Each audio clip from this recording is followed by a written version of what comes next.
បាទសួស្តីបងប្អូនទាំងអស់គ្នាបាទថ្ងៃនេះមកផ្សារដើម្បីទិញបន្លែមកធ្វើម្ហូបគឺស្លម្ជូរគ្រឿងសាច់គោ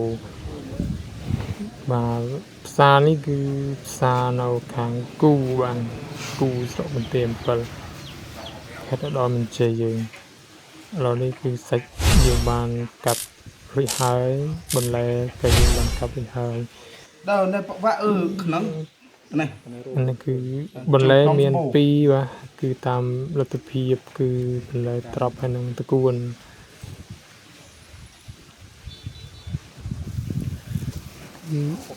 ពួកយើងធ្វើកាត់ទេបាទធ្វើដើម្បីហូបខ្លួនឯងគឺយើងដាក់គ្រឿងទិញគ្រឿងគេមកយើងថែមគ្រឿងខ្លួនឯងបន្តិចបន្តួចយើងលីងគ្រឿងឲ្យឈ្ងុយ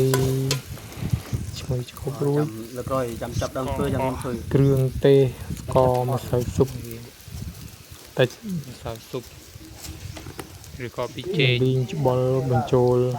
ណយព្រាតបញ្ចូលគ្រឿងបញ្ចូលបាទក្រានឆ្នាំងក៏រៀងរករ៉ាបន្តិចហើយបាទលីងគ្រឿងឈ្ងុយ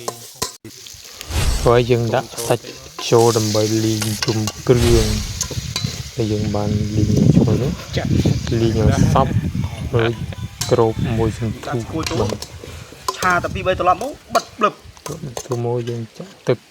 ដាក់បន្លែមកនេះបាទម្ហូបរបស់យើងបានរួចជាការស្រេចបាទឆ្ងាញ់ណាស់បងប្អូនណាម្ហូប